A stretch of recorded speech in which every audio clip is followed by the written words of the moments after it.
নমস্কার। ২০২৪-এ যে আগস্ট মাসটা ধনুরাশি কেমন যাবে? যারা ধনুরাশির জাতক-জাতিকারা অবশ্যই ভিডিও দেখো। দেখলে কোন বিষয় শুভ, কোন বিষয়ে সতর্ক অবলম্বন করতে হতে পারে বা কোন বিষয়ে অশুভত্ব চলবে যে এই মাসটা পুরো মাস জুড়ে সেটা আমি অবগত করব এবং যেটা শুভ সেটা আমরা চেষ্টা করব সেটাকে আরও যথাসাধ্য চেষ্টা করুন যাতে আরও শুভত্ব বেশি পেতে পারেন। আর যেটা আমরা সতর্ককরণ করবো সেটা একটু সাবধানে থাকার চেষ্টা করুন যাতে সেই বিষয়টাকে আরও কিভাবে ডেভেলপ করতে পারে। তা আলোচনা করব যে ধনুরাশির জাতক-জাতিকারা রাশিদের যে সাপেক্ষে গ্রহগুলো কোথায় অবস্থান করছে পুরো মাস জুড়ে। প্রথম হচ্ছে রাশির অধিপতি কে বৃহস্পতি। যে রাশির অধিপতি চৈত্রপতি সে কোথায় অবস্থান করছে বৃষ রাশিতে ষষ্ঠভাবে। বৃষ রাশিতে ষষ্ঠভাবে অবস্থান করছে। শনিকে দ্বিতীয় পতি তৃতীয় পতি যেহেতু ধনুরাশি সাপেক্ষে সে কোথায় অবস্থান করছে কুম্ভে অর্থাৎ কি রেট্রোগেট হয়ে তৃতীয়ভাবে অবস্থান করছে রাশি সাপেক্ষে তৃতীয়। মঙ্গলকে মঙ্গল হচ্ছে আমরা পঞ্চমপতি শিক্ষা আবার দ্বাদশের অধিপতি। এই পঞ্চমপতি দ্বাদশপতি কোথায় অবস্থান করছে বৃষ রাশিতে এবং ২৬ তারিখে বৃষ থেকে শিফট হয়ে সে মিথুনে প্রবেশ করবে। এই হচ্ছে আপনার মঙ্গলের অবস্থান। শুক্র যে ষষ্ঠপতি একাদশপতি ষষ্ঠপতি একাদশপতি শুক্র কোথায় বসে আছে সিংহ রাশিতে বসে আছে। ষষ্ঠপতি একাদশপতি সিংহ রাশিতে বসে আছে মানে অর্থাৎ কি আপনার কর্মভাবে বসে আছে সে আপনার না আমার 9th হাউসে বসে আছে। 9 থেকে আমার 10th যাবে কত তারিখে আমরা 25 তারিখে কন্যা রাশিতে প্রবেশ করবে।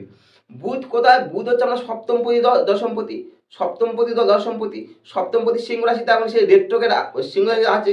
5 তারিখে সে রেট্রোগেট হবে। 5 তারিখে রেট্রোগেট হচ্ছে মানে বক্রি হয়ে যাচ্ছে হয়ে কি কর্কটে প্রবেশ করবে বক্রি হয়ে মানে কি আপনার নবম থেকে দশমে না গিয়ে অষ্টমে চলে যাবে। এই হচ্ছে আপনার বুধের অবস্থান। রবি হচ্ছে আপনার অষ্টমপতি রাশি সাপেক্ষে মানে কি আমরা রাশি সাপেক্ষে আপনার 9th হাউসের 9th অর্থাৎ নবম ভাবের অধিপতি মানে ভাগ্যের অধিপতি সে কি আপনার অষ্টমে বসে আছে অর্থাৎ কর্কট রাশিতে বসে আছে। 16 তারিখে কর্কট থেকে সিংহে প্রবেশ করবে হচ্ছে আপনার অষ্টম থেকে নবমে যাবে রবি। আচ্ছা কেতু কোথায় কেতু আমরা কন্যা রাশিতে বসে আছে আমরা 10th হাউসে বসে আছে। রাহু কোথায় বসে আছে মীন রাশিতে রাহু হচ্ছে আপনার 4th হাউসে বসে আছে।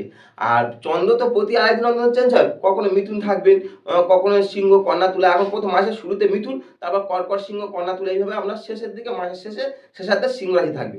এই হচ্ছে গ্রহদের অবস্থান। এই গ্রহদের অবস্থান সাপেক্ষে যে আমরা ধনুরাশি আছি আপনারা সেই ধনুরাশি যারা জাতক জাতিকারা আপনাদের কেমন যাবে এই মাসের সাপেক্ষে। পুরো ভিডিও দেখো দেখলে বুঝতে পারবেন ধনুরাশি জাতকদের এই মাসটা কি শুভ ফল পেতে চলেছে। আর যদি ভিডিওটা ভালো লাগে অবশ্যই সাবস্ক্রাইব করতে পারেন তাহলে নতুন তথ্য পেতে পাবেন আপনারা। অ্যাস্ট্রোলজি পামিস্ট্রি নিউমোলজি বাস্তু ইন্ডিয়ান মাইথোলজি স্পিরিচুয়াল সামুদ্রিক স্বাস্থ্য বা এই মান্থলি হরোস্কোপ যাবতীয় নতুন তথ্য পাবেন। আর ভিডিওটা পুরো দেখার জন্য অনুরোধ করলাম। ধনুরাশি প্রথম বলি রাশিটা হচ্ছে অগ্নি রাশি। রাশিটা 9 নবম ঘরের অধিপতি নবম কালপুরুষ নবম ঘর। রাশিটা হচ্ছে পুরুষ রাশি। রাশিটা হচ্ছে দ্বিস্বভাব রাশি। এই রাশিটাকে বলা হয় বিষম রাশি বলা হয়। এই রাশিটা হচ্ছে ক্ষত্রিয়র মালিক ক্ষত্রিয় জাতি বলা হয়।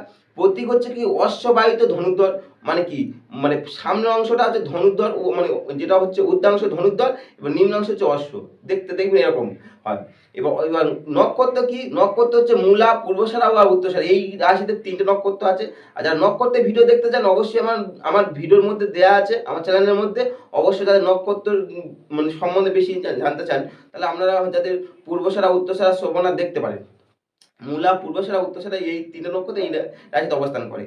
কালপুরুষের যে আমাদের আছে হচ্ছে কালপুরুষ শরীরে যে আমাদের যে কালপুরুষ চক্র আছে কালপুরুষের মধ্যে কোথায় পড়ে বা আমাদের শরীরে কোন অংশটা পড়ে উরুদয় উরুসন্ধি উরুসন্ধি আর পুঁচকি থেকে হাঁটি পর্যন্ত এই যে উরুদয় পুঁচকি থেকে হাঁটি পর্যন্ত এই যাবতীয় হচ্ছে এই অংশটা পড়ে হচ্ছে ধনুরাশি।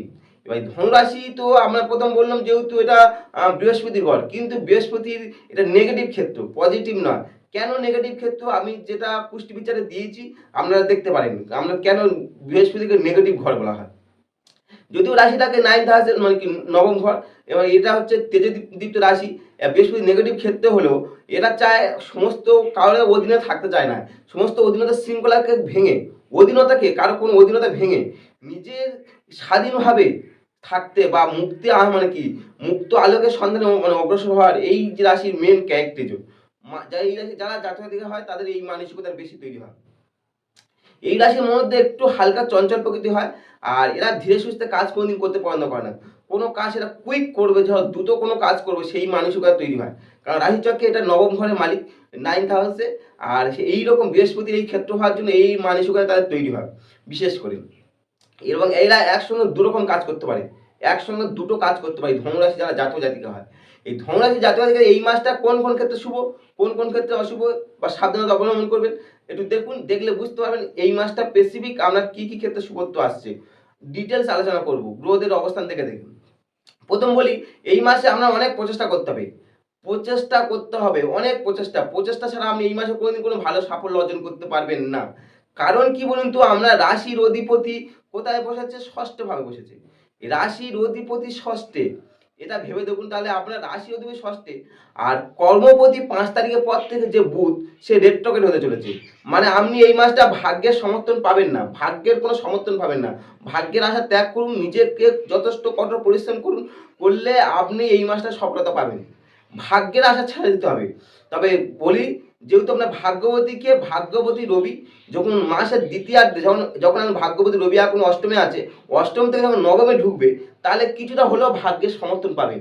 16 তারিখের পর থেকে, মাসের দ্বিতীয়ার্ধ 16 তারিখের পর থেকে যখন রবি যখন অষ্টম থেকে নবমে ঢুকবে, তখন আপনার ভালো ফল পাবেন। রবি যখন নবমে প্রবেশ করবে, তাহলে আপনি এখন ভাগ্যকে আমার সমর্থন করে ভাগ্য মানে উপরওয়ালা কিছু দেবে সেটা আশা করার ত্যাগ করুন, মানে চেষ্টা করুন কর্ম করে যাওয়ার জন্য। কর্মজীবন যারা আছে, কর্মভাবে কি বলুন তো, আপনার কেতু বসে আছে, কেতু বসে আছে কর্মভাবে। ফলে কর্মভাবে কেতু, আবার বুধ আমরা কর্মপতি, সেও বক্রি হচ্ছে। তাহলে বুধ বক্রি, কেতু অবস্থান করছে আমরা কর্মভাবে। কারণ কর্মভাবে কেতু বুধ অবস্থান, মানে কি এই যে বক্রি হওয়ার জন্য, মানে কেতু অবস্থান আর বুধ বক্রি হওয়ার জন্য কি হয় বলুন তো, আমরা চাকরিতে সঠিক মানে যে কর্ম আছে সঠিক মন বহাতে পারবে না, মন একটু মানে ঘুরবে, মানে কি ভালো লাগবে না কোনো জিনিসের প্রতি। অনেক সময় যেটা আপনার করার যোগ্য আপনি মনে করবেন, সেটা আপনি করতে পারছেন না। এর ফলে কি আপনার মধ্যে একটা টেনশন বা উদ্বিগ্ন তৈরি হতে পারে, মনের মধ্যে সবসময় টেনশন তৈরি হবে। কারণ দশমে কেতু, আবার বুধ হচ্ছে আপনার দশমপতি, যে বুধ সে আবার রেট্রোগেট। এর ফলে মনের মধ্যে উদ্বেগ তৈরি যে আমি এই কাজটা করতে পারছি না, বা আমার এটা করার দরকার ছিল আমি করতে পারছি না কেন, মানে মনের মধ্যে নানা রকম সমস্যা তৈরি হবে। তবে এই সমস্যাটা কিছুটা হলে আমি রিকভারি করতে পারেন, যখন রবি যখন অষ্টম থেকে নবমে শিফট করবে, কিছুটা রিকভারি করে, কিন্তু পুরোপুরি করতে পারবেন এই মাসে। কারণ পুরোপুরি বুধ আপনার এই মাসটা পুরো মাস জুড়ে আমার রেট্রোগেট হয়ে আছে, পুরো মাস জুড়ে সে বক্রি হয়ে থাকবে, এবং সে আপনার নবম থেকে অষ্টমেও চলে যাবে। তাহলে কর্মপতি যখন অষ্টমে চলে যাচ্ছে বক্রি হয়ে, তাহলে সেই অর্থে আমরা শুভত্ব ফল পাচ্ছি না। কর্মজীবন দিয়ে একটু হলেও আপনাকে আনসেটেল মনে হতে পারে। যারা যারা যে চাকরি প্রফেশন আছে, যাই কিছু থাকুক না, কর্ম নিয়ে একটু আপনার আনসেটেল থাকবে। ব্যবসায়ী দ্বারটা 7th হাউসে, প্রথম বলি 7th হাউসে হচ্ছে আপনার বুধ, সপ্তম থেকে বুধ, সে আপনার রীতিমতো নবম থেকে অষ্টমে চলে যাচ্ছে বক্রি হয়ে। আর সপ্তমপতি বুধ যখন বক্রি হচ্ছে, তাহলে সেই অর্থে আপনার শুভ ফল পাবেন না, শুভ ফল পাবেন না। তারপরে একাদশপতি, সে আবার মানে কি আপনার নিচস্থ হতে চলেছে কেতুর ঘরে মাসের শেষার্ধে। অর্থাৎ ব্যবসায়ী দ্বারা যারা ব্যবসা করছেন, একদম সতর্কতা অবলম্বন করুন, বা আপনারা চেষ্টা করুন যাতে আপনার ব্যবসাটাকে ভালো স্ট্রং করার জন্য সঠিকভাবে এখন বিনিয়োগ করতে যেও না, একটু বিনিয়োগটা বিবেচনা করে। এখন মাসের পরবর্তী মাসে যেগুলো যখন আসবে শুভত্ব, তখন আমি আপনাকে এ করে দেবো, আলোচনা করবো। কারণ এখন যেহেতু সপ্তমপতি সে বক্রি, আর সপ্তম বড় কথা শুক্র নিচস্থ দিকে ছুটছে, যার জন্য ব্যবসাটা একটু হলেও আপনাকে আনসেটেল মনে হতে পারে, একটু সাবধানে থাকুন। ব্যবসায়ী দ্বারা প্রেম সম্পর্কে যারা আছেন, প্রেমিক প্রেমিকারা বিশেষ করে এই মাসটা মধ্যম হবে। কারণ প্রেম করতে গেলে মঙ্গল হচ্ছে পঞ্চমপতি, সে আপনার ষষ্ঠে বসে যাচ্ছে। মঙ্গল পঞ্চমী ষষ্ঠ, আপনার একাদশপতি আপনার মানে কি রীতিমতো নিচস্থ হতে যাচ্ছে, সপ্তমপতি বক্রি। তাহলে আপনার প্রেম জীবন খুব মানে কি আনসেটেল মনে হতে পারে, বা প্রেমিক প্রেমিকাদের একটু সমস্যা হতে পারে, অনেক সমস্যা হতে পারে। দাম্পত্য জীবন শুরু করার ক্ষেত্রে খুব সমস্যা হতে পারে। কিন্তু মঙ্গল যখন ওই ষষ্ঠ থেকে সপ্তমে যাবে, কিছুটা হলেও রিকভারি হবে, এবং মানে একটা প্রস্তাব আসতে পারে, বিয়ের ক্ষেত্রে প্রস্তাব আসতে পারে মঙ্গল যখন সপ্তম থেকে এই ষষ্ঠ থেকে সপ্তমে যখন প্রবেশ করবে। তবে পুরোপুরি আনসেটেল মনে হবে, মানে কি খুব একটা শুভত্ব মনে হবে না। প্রেম দাম্পত্য জীবনও একই অবস্থা, খুব ভালো শুভত্ব না এই মাসটা, কারণ সপ্তমপতি বক্রি হচ্ছে, সেখানে দাম্পত্য জীবন খুব ভালো সব ফল দেবে না। কিন্তু যখন মঙ্গল যখন আপনার যখন সপ্তমে গেলে কিছুটা হলো একটু হলেই হবে। আর নিজেদের মধ্যে একটু ঝগড়াঝাড়ি হতে পারে, কিন্তু সেটা মানিয়ে নেওয়ার চেষ্টা করুন, আস্তে আস্তে গ্রহদের পরিবর্তন করে আপনাদের ঠিক হয়ে যাবে অটোমেটিক। প্রেম বিবাহিত হলো, স্বাস্থ্যের দৃষ্টিকোণ থেকে খুব শুভ না। কারণ কি বলুন তো, আপনার লগ্নপতি বা রাশির অধিপতি ষষ্ঠভাবে বসে আছে, সেখানে ষষ্ঠভাবে বসে আপনার শুভ তো ফল দেয় না। বুধ সেখানে বক্রি হচ্ছে, শনি বক্রি, ঠিক আছে, স্বাস্থ্যের দিক থেকে খুব শুভ নয়। একটু পারলে আমরা স্বাস্থ্য সম্বন্ধে বেশি মনোযোগ দিন। যাতে কোনো কিছু হলে সঙ্গে, সঙ্গে আপনি ট্রিটমেন্ট করতে পারেন, সঙ্গে, সঙ্গে ট্রিটমেন্ট করে নিতে পারেন। আর পারিবারিক জীবনে যারা আছেন, পরিবার নিয়ে চিন্তা করছেন, এই মাসটা শুভ নয়। কারণ আমরা কি চতুর্থে আমরা কেতু বসে আছে। চতুর্থে কেতু। ঠিক আছে? আবার চতুর্থপতি সে ষষ্ঠে বসে আছে। পরিবার নিয়ে একটা সমস্যা তৈরি হতে মানে কি আপনাদের মধ্যে একটা মানে মন কষাকষি হতে পারে। তাই পরিবার নিয়ে যারা চিন্তা করছেন অবশ্যই নিজে আপনার যারা ধনরাশি হয় আপনি চেষ্টা করুন যাতে তাদেরকে কিভাবে সুখী করতে পারেন। কারণ এটা আপনার উপর বর্তাবে। আপনার উপর। ঠিক আছে? আপনি সেটা চেষ্টা করুন যাতে আপনাদের মধ্যে সম্পর্ক যাতে আরো ভালো মধুর হতে পারে। পরিবার নিয়ে যারা করছেন। তাহলে স্বাস্থ্য হলো, পরিবার হলো। যারা শিক্ষার্থী আছে এই মাসটা মধ্যম শুভ ফল পাবে। খুব বেশি শুভ ফল পাবে না। কারণ পঞ্চমপতি সে ষষ্ঠে রয়েছে। যখন মাসের শেষার্ধে যখন ষষ্ঠ থেকে সপ্তমে চলে যাবে একটু হলে এডুকেশন সেক্টর ভালো দেবে। আর 9th হাউসের মালিক সে হচ্ছে আপনার, সেও শুভত্ব নেই। নবমপতি সেও শুভত্ব না। সেই হিসাবে একটু হচ্ছে মাসের শেষার্ধে আপনার রেজাল্ট ভালো হবে। প্রথম দিকে একটু সমস্যা তৈরি হতে পারে। যারা মানে কি শিক্ষার্থীরা আছে। আর্থিক বা যারা আর্থিক ইকোনমিক দিক থেকে দেখছেন এই মাসটা মধ্যম ফলাফল হবে। মানে আয়ের তুলনায় একটু ব্যয় যেমন হবে, একটু মানে চিন্তার ভাঁজ পড়তে পারে।